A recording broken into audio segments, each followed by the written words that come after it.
Here we go. The early history of how Islam began. Part 1. So first we're going to back up to pre-Islamic Arabia and the Kaaba. The Kaaba means cube, and it is a shrine located in Mecca. And it was originally a roofless square shrine sunk into a sand valley, and it had low walls that were draped in cloth. And inside of it was a sanctuary for the gods of Arabia, and that included Hubal, who was the chief god of the Kaaba, the Syrian moon god, Al-Uzza, who was also Isis and Aphrodite, Al-Qutba, who's a Nabatean. Nabatean is North Arabia, god of writing and divining. Jesus and Mary are both in there. In fact, there are said to be 360 idols total, which would suggest some astral connotations, particularly having one god for every degree of a circle.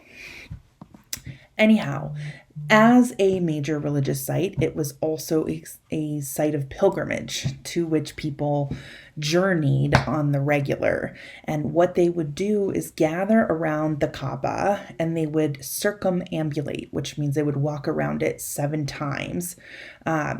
This created a kind of axis mundi, or an axis on which the world turned. So everybody would go around the Kaaba, and then everything else in the world was organized around the Kaaba, and it was considered to be the navel of the world that would connect the mundane plane of the world to the higher planes of the gods. And it's central to pagan Arab theology. So key things about the Kaaba, in its pagan formation. It is said to be founded by Adam, rebuilt by Noah after the flood, and then it was kind of abandoned or forgotten and rediscovered by Abraham while visiting Hagar, his wife's concubine, and Ishmael, his firstborn son, by that concubine. If you're familiar with the patriarchs of the Hebrew scriptures, that should ring a bell. And according to Arabic tradition, it was not Isaac that Abraham almost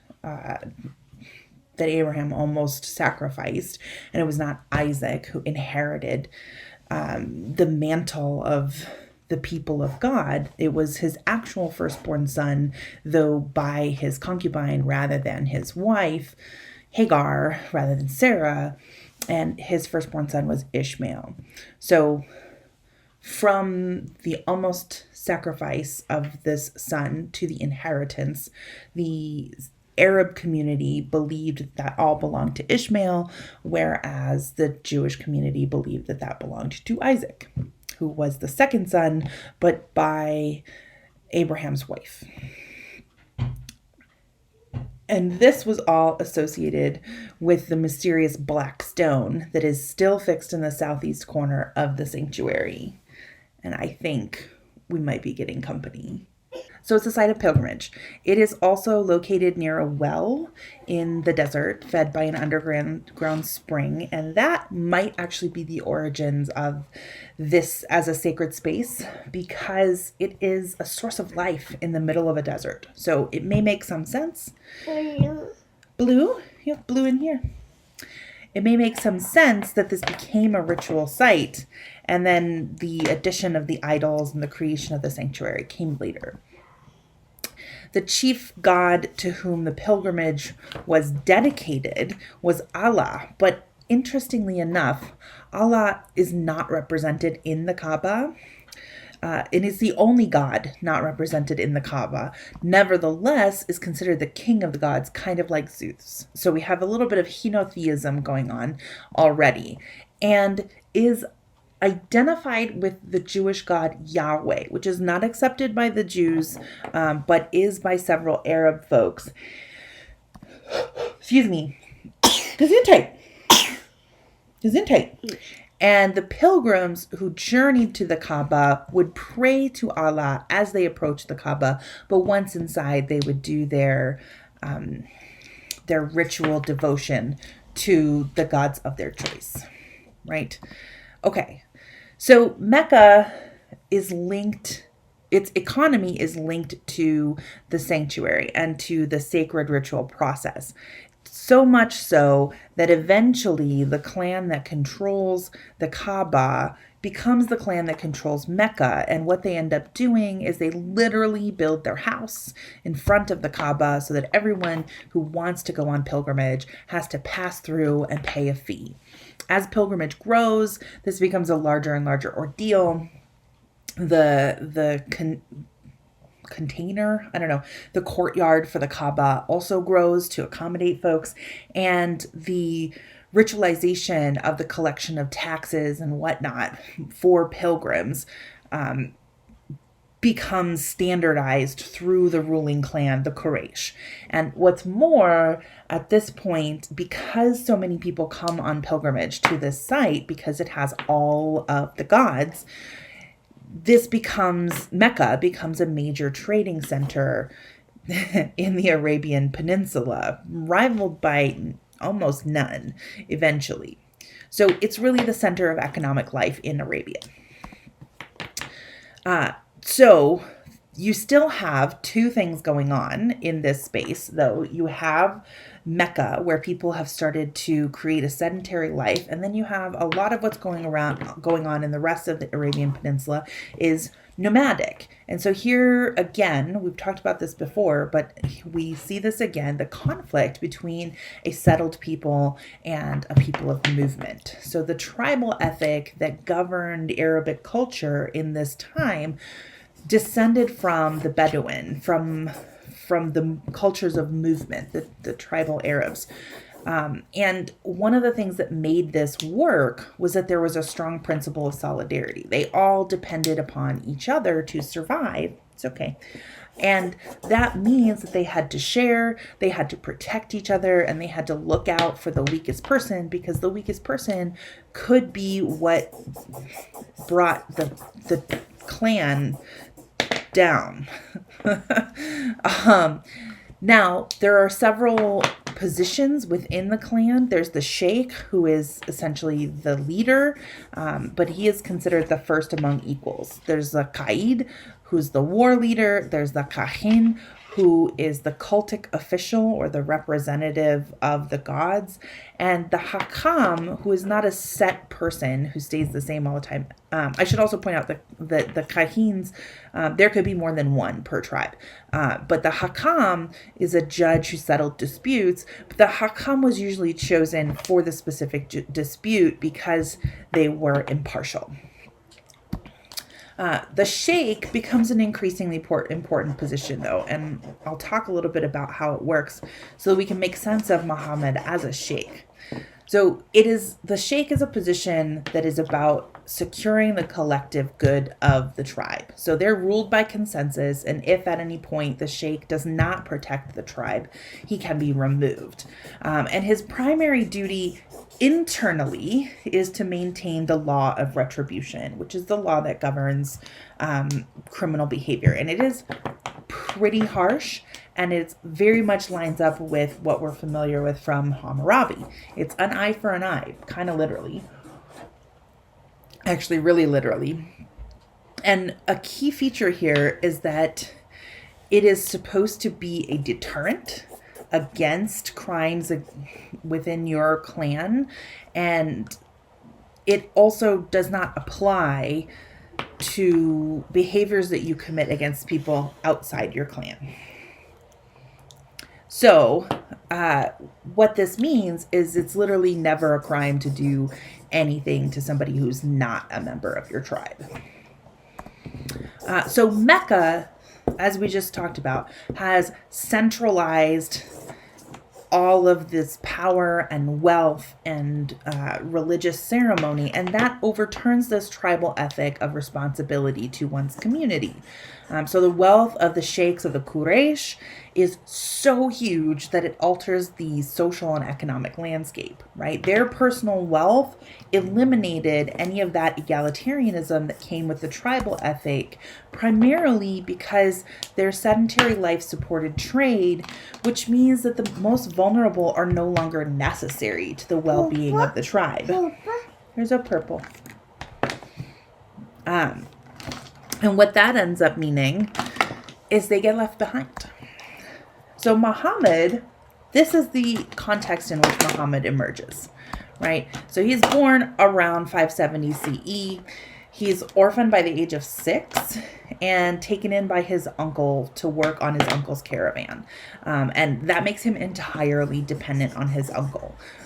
However, he makes a name for himself and eventually ends up married to Khadija, his first wife, who was at the time a 40-year-old widow, but also an unusual person, an unusual woman in this time and place because she ran her own business and was very successful. Their marriage was happy and monogamous for 25 years until Khadija's death. And it appears to have been rooted in mutual respect. And this is going to become important as we think about later developments. So Muhammad doesn't become prophet until around 610. This makes him... What's that? Water. Did you make water? Lovely. So this is a symbolic age in Arabic culture. 40, it's just the completion of manhood. So it may or may not be literal that he was 40 at the time that he received the revelation, or he started to receive the revelation. But what he definitely was feeling was the tension between his background as a poor orphan, entirely dependent, and his sort of generous nature and the tribal ethic that he was raised with, and his complicity in the inequality of Mecca's economy, right? And so he would take off to the wilderness to pray and meditate. And eventually, in one of these wilderness retreats, he has an encounter with Allah, which is just the Arabic word for God, in which he is compelled to recite. And at that moment, he is given a single verse of what would later be called the recitation or the Quran. And this frickin' terrified him, so much so that he considered killing himself. He thought he had gone mad. He went home trembling, and his wife Khadija held him until he stopped trembling. And at that point, she assured him that he could not possibly be mad. And she said, God would not treat you thus, since he knows your truthfulness, your trustworthiness, your character, and your kindness. So the revelation, we're going to talk more about the Quran in the next segment, but just so that we understand how it works over the course of Muhammad's lifetime, it is revealed to him bit by bit, right? It's not that it all came at once. It's that over the course of his lifetime, sort of droplets of wisdom were bestowed upon him from God. And the early verses in particular focused on two themes. That Allah was not this very distant, inaccessible God of the Kaaba, right? In fact, Allah in pre-Islamic Arabia was so distant that often people would pray to his daughters, who each had their own shrines in the Hijaz, and they would ask his daughters for intervention. But that's also why he doesn't appear in the Kaaba. Elsa? No, we're not going to watch Elsa right now. Sorry. Anyhow, so he is not distant. He is immediate, and he is a good God, and he loves creation. And that seems to be the primary part of... What's that? No, Grammy's watching TV. Mommy's working.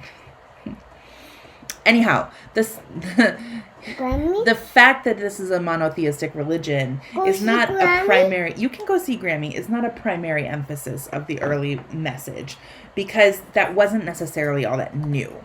The radical part of his message was actually social reform and economic justice.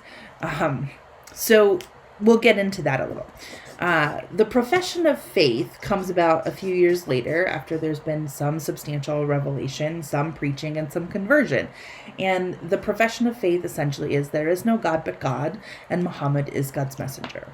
And this was going fine until it got preached in the Kaaba, and then it made some trouble. There's a lot of intrigue to this particular element, but the key thing is that when his uncle dies, his uncle is the Shaykh of his clan. Yeah, uncle. His uncle is the Shaykh. Can you say Shaykh? Shaykh. Very good. His uncle is the Shaykh, and when his uncle dies, so does the protection that his relation. Hi? Yeah, you can say hi to everybody. The protection that his uncle bestows, that disappears as well. Uncle, hi. Oh, say bye, uncle. Bye, uncle. Bye. Yeah. This is the same year that his wife Khadija dies, and that is a major blow to Muhammad. And so what ends up happening is he just kind of loses the ability to live safely in Mecca. People start harassing him as he preaches in the Kaaba, and they start to become hostile to his message, and he's eventually aware that he is likely to be assassinated. And so his followers, the Ummah, the companions, they kind of slip out of Mecca clandestinely so that they don't draw any attention, and they go off to Yathrib. It's not called Medina yet, but it's over here north of Mecca. And this journey, which is secretive and a survival escape, is called the Hijra. And the place that they end up going, one of the reasons that they receive Muhammad, because nobody else will, is number one, they're not too worried about the Quraysh like many other trading partners are. But also, these are Arab Jews who had converted to Judaism. Whoops. Anyway, and the big thing they did is they respected Muhammad as a hakam, right, as an impartial judge and a leader, and he was invited out there to settle a dispute between two of those clans, and as a reward, he and his folks were allowed to stay. So his time in Medina is really formative for the early Islamic movement. He creates a new tribe by being there. And this tribe is not held together by kinship relationships, but by their shared ritual and ethics. And this tribe is called the Ummah. So he ends up kind of being the Shaykh, but also kind of the Kahin, right? The Kahin are the folks who are the cultic personalities who can speak to the divine, except in this case, he's not just one of the usual. He speaks to the only God. And the Hakam, he's also the judge, and the Qa'id, who is a military leader. He kind of combines all of those into one person and leads his tribe. And this establishes a new sort of society. And I think this is really important for us to talk about because it's a part of what we don't know about Islam in a general way. So Medina is often referred to as a kind of Muslim utopia. He reformed the law of retribution, and in particular, he didn't overthrow it so much as he suggested that people move past it. And so he personally, as a practice, started to engage forgiveness instead of retribution and encouraged his followers to do this as well. He even forgave people who fought in wars against him and were defeated. He would just offer amnesty writ large. He also equalized the blood worth of each member of the community. And if you recall reading Hammurabi, many of you noticed that the worth of one life compared to another was different depending on gender and social status. And so what Muhammad did was equalize all of that. He's like, if you're going to put a price on a life, it's going to be the same for all lives, no matter what. So every member of the community literally became equal in that sense. He also outlawed usury, which is loaning money for interest, and he established a tax-free market. This is a huge radical social reform.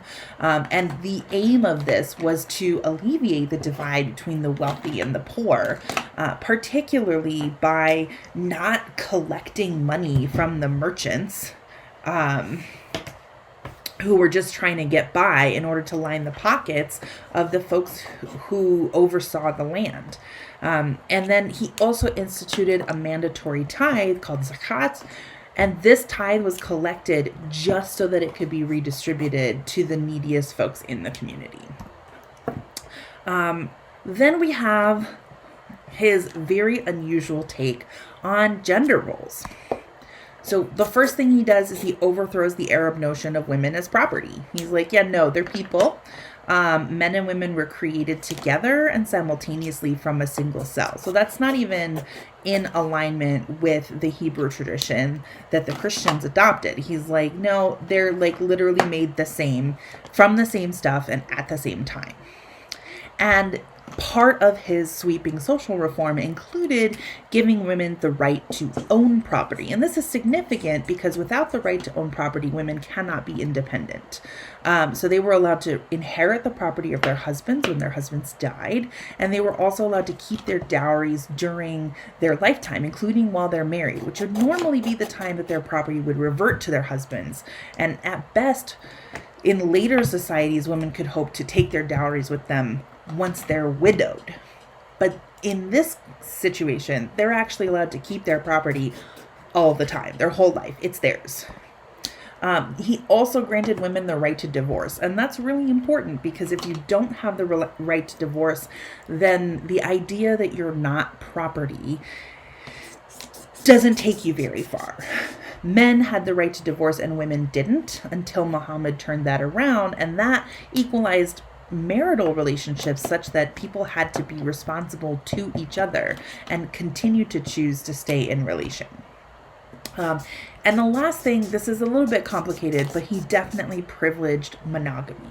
He encouraged everyone to practice monogamy when possible. There's asterisk on that.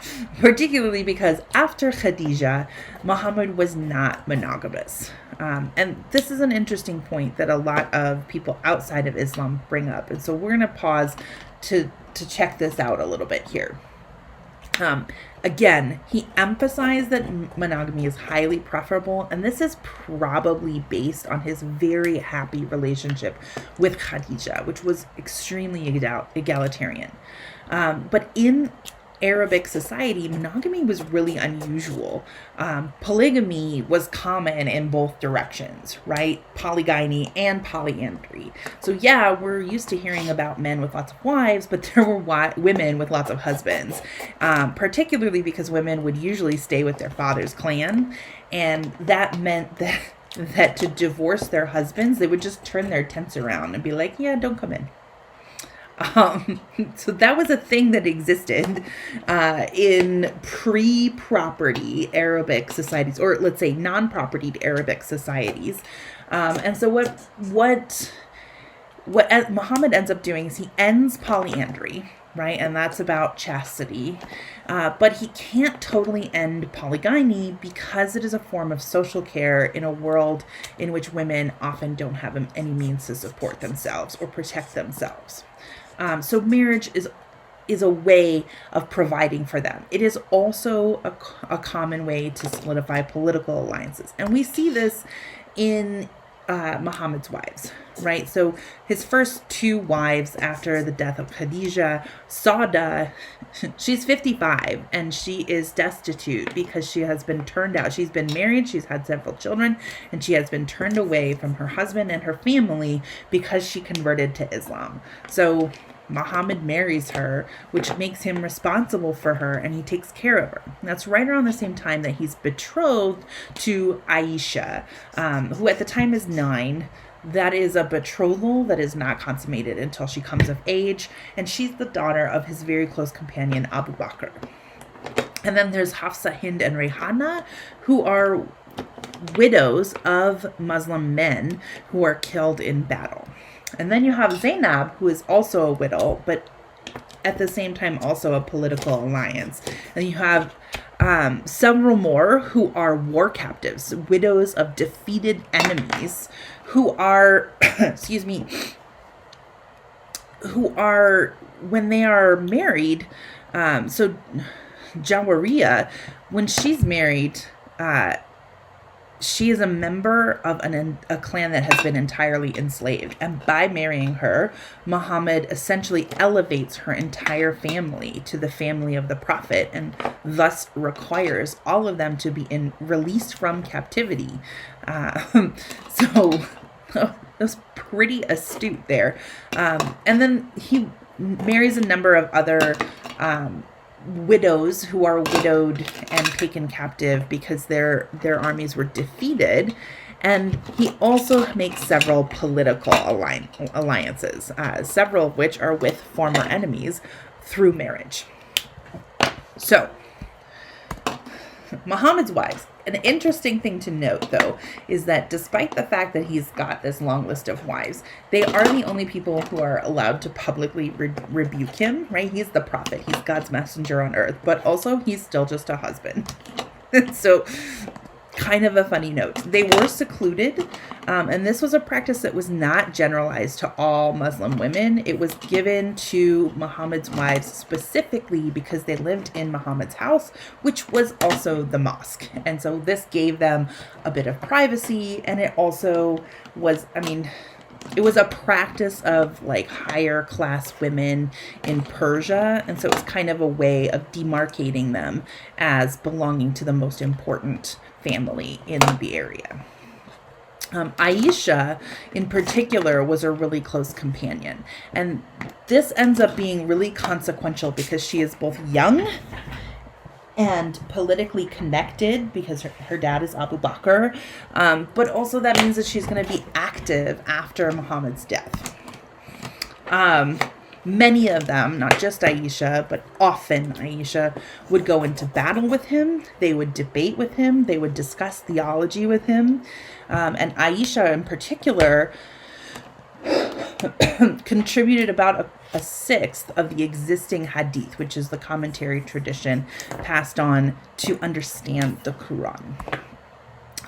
So women in the Ummah had a lot more freedom and power than was typical either in this age or any other, to be honest. They held positions of spiritual leadership. They prayed alongside men. There was no division of gender. They were political leaders. They fought alongside men, and they were military leaders. They essentially occupied all of the important positions.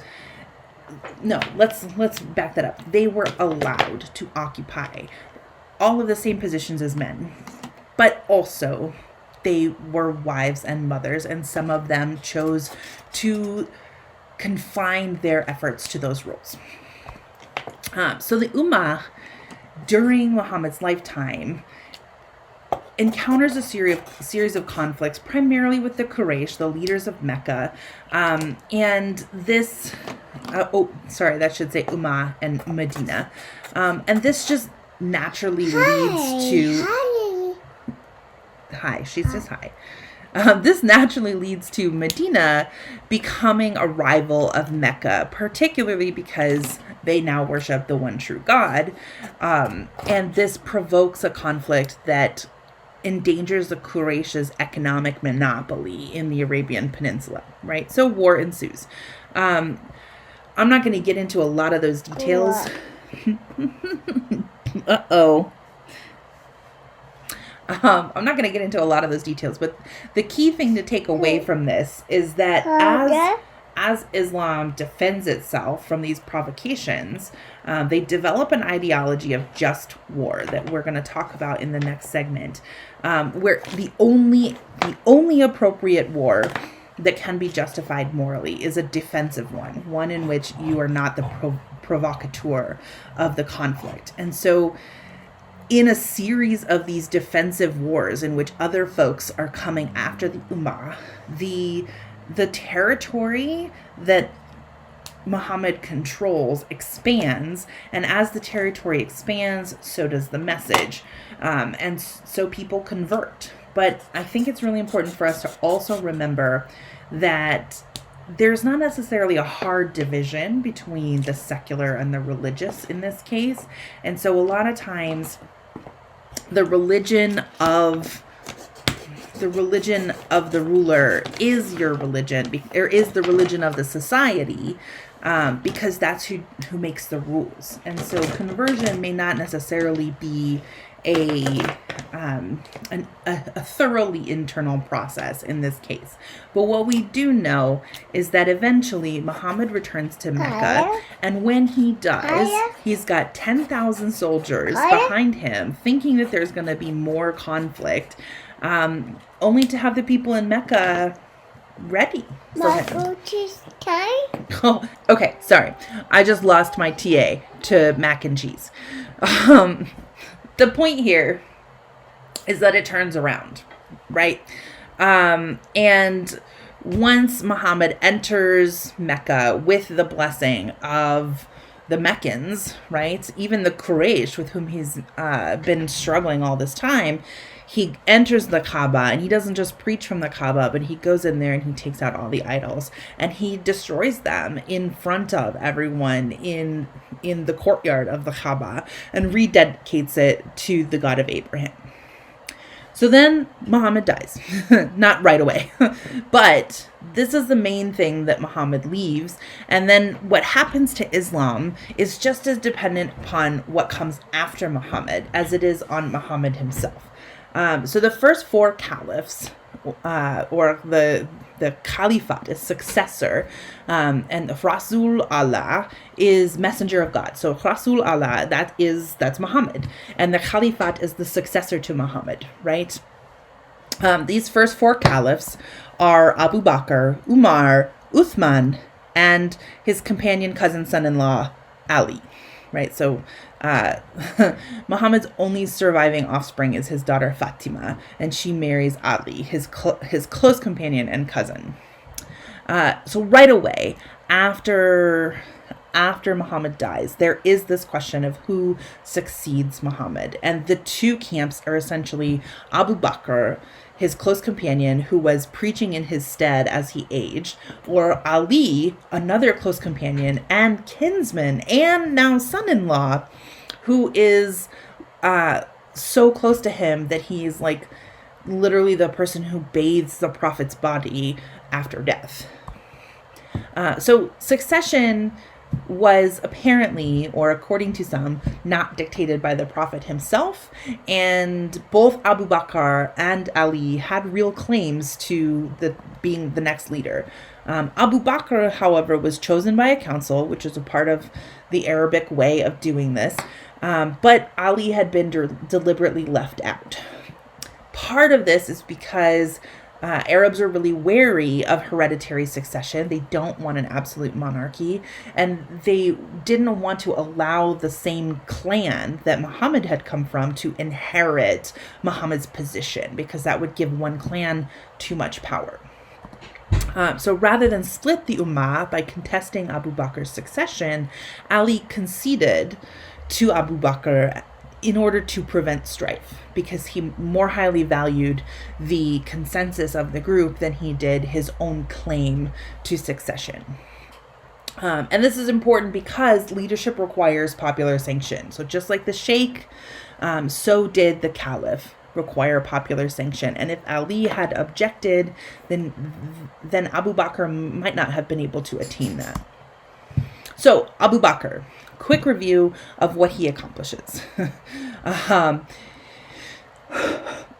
After Muhammad dies, his death is essentially treated like the death of a sheikh, a normal sheikh, by his allies, which means that after his death, all of those alliances are no good.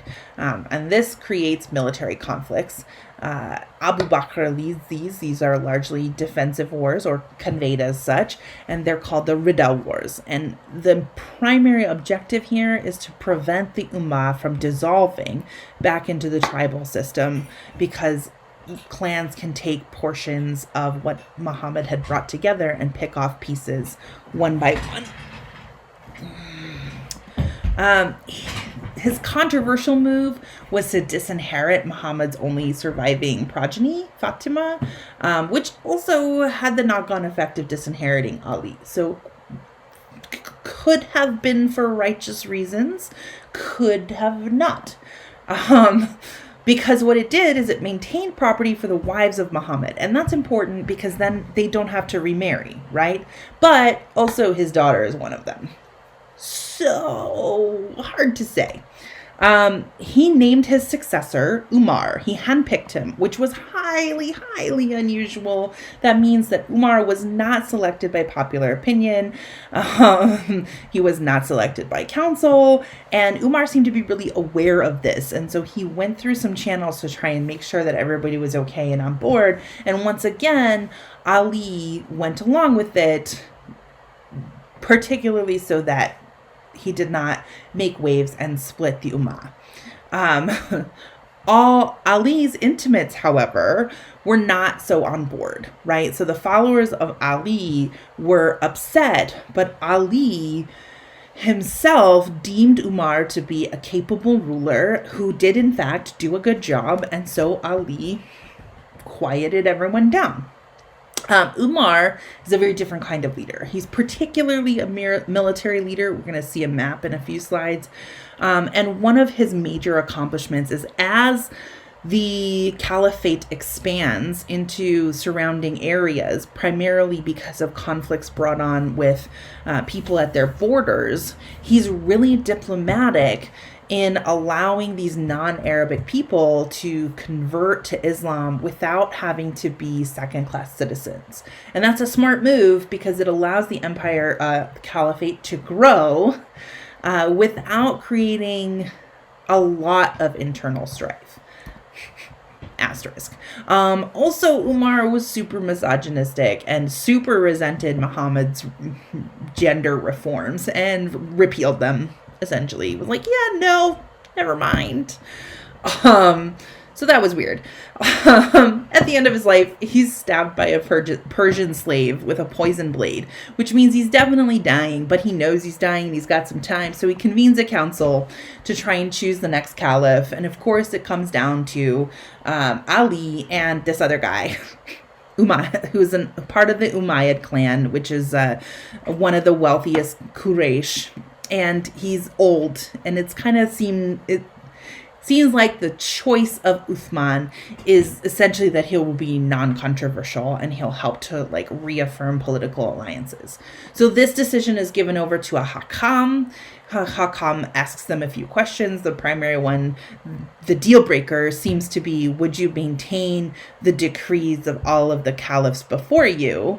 And that includes the disinheritance of Muhammad's family. And Ali says no. He says, I'm responsible only to the Prophet and to God. I am not responsible to the previous caliphs. And that disqualifies him. So this weird guy, Uthman, gets it. He's a terrible caliph, but he's still counted as one of the 4 rightly guided caliphs. And this super infuriated the followers of Ali, who have become known as the Shia to Ali, the party of Ali, or Shia for short. And this, because he's Quraysh, he's essentially Muhammad's enemy for the longest time. And there's a substantial portion of the Ummah who don't like this in particular. Also, there's lots of nepotism and ineptitude and corruption. So not so good. And a weird grandiosity where he's like, I'm not just the successor to the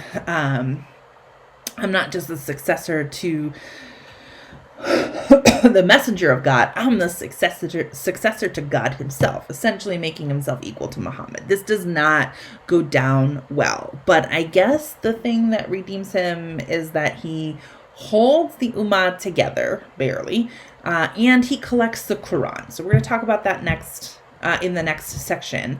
But make a mental note, Uthman, maybe his one redeeming factor is that he collects the tradition of the Quran and has it written down.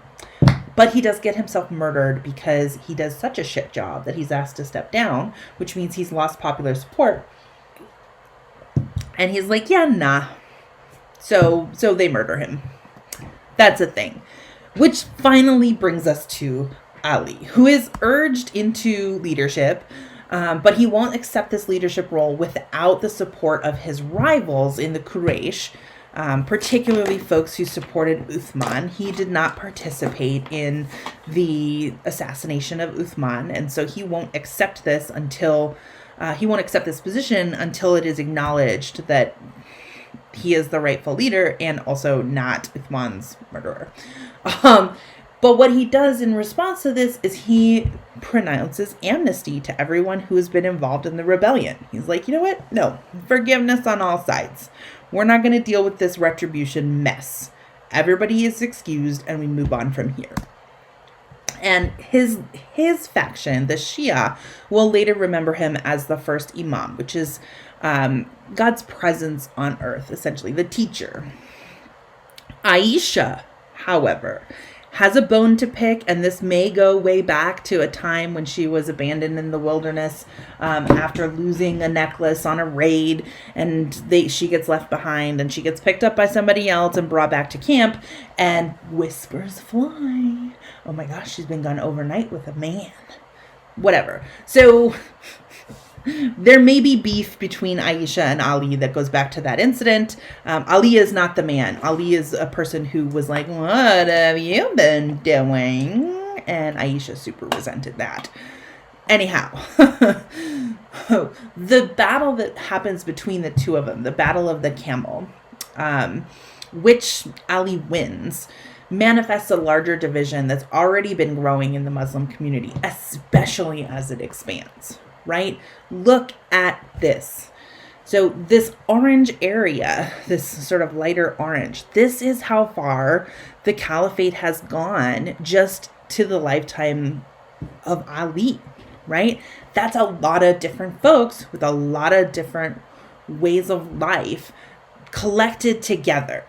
And what Uthman has done is he's deposed all of the local leaders in these places and installed his family members, right? Which does not go down well at all. So what Ali inherits is a world in a little bit of uproar.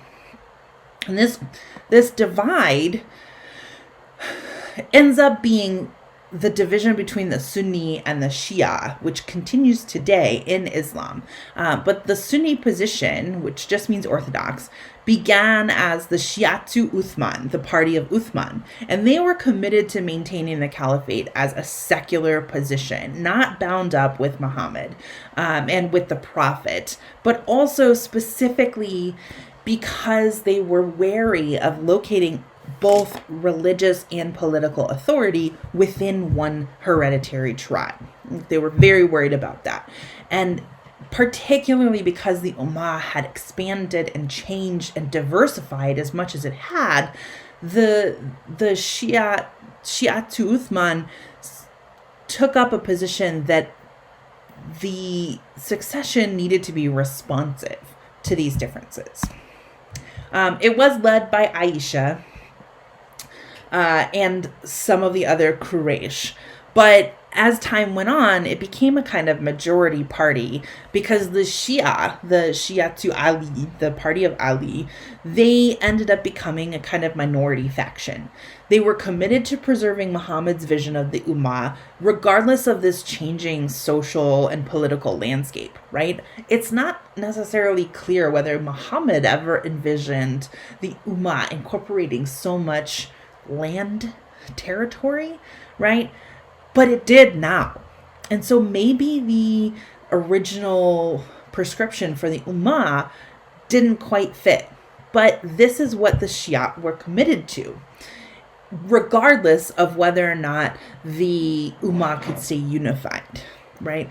Ali attempts to roll back some of the consolidation of power in the secular caliphate that happened, even though he is now in the position of being both in the family of the prophet, so a kind of religious authority, and a political authority. And he tries to model piety, religious piety, rather than authority, but that doesn't quite work. Particularly because an internal group of his own supporters from his own clan got really militant and legalistic about it. They essentially said, no, you actually do want to have the succession to the prophet and the political power combined in the body of a single leader. Like, you literally do want a theocracy, and a really rigid one at that. So they demand the religious authority for the caliph, and they literally think that they are the only people who are doing it right and everybody else is doing it wrong, even other Muslims. So The Shia, as it evolved from this group, some of their distinguishing features are, number one, they believe that Ali was the only legitimate successor to Muhammad, so they disavow the first three caliphs. That's one. They believe that Ali was anointed by Muhammad himself during Muhammad's lifetime. They also have a slightly different theology and hadith, or interpretive tradition, as a result of this. But that's a lot more to get into. And one of the key aspects of this is that they attribute, infallibility to the prophets and the imams, which is not something that the Sunni attribute in either case, like prophets or imams. Eventually, Shia Islam becomes highly elaborated, and lots of different versions of it exist. But the key feature, or the defining feature, is the Hajjarite theocratic impulse, right, of combining religious and secular authority in a single figure. So out of all the countries today that are Muslim majority, only Iran, Iraq, and Bahrain are majority Shia, right? So kind of contextualize, they are a smaller group of Muslims. They're a little bit more rigid in their interpretation of tradition, and they have a very particular alliance with within the history of Islam, right? So that's the end of part one. That's the big chunk.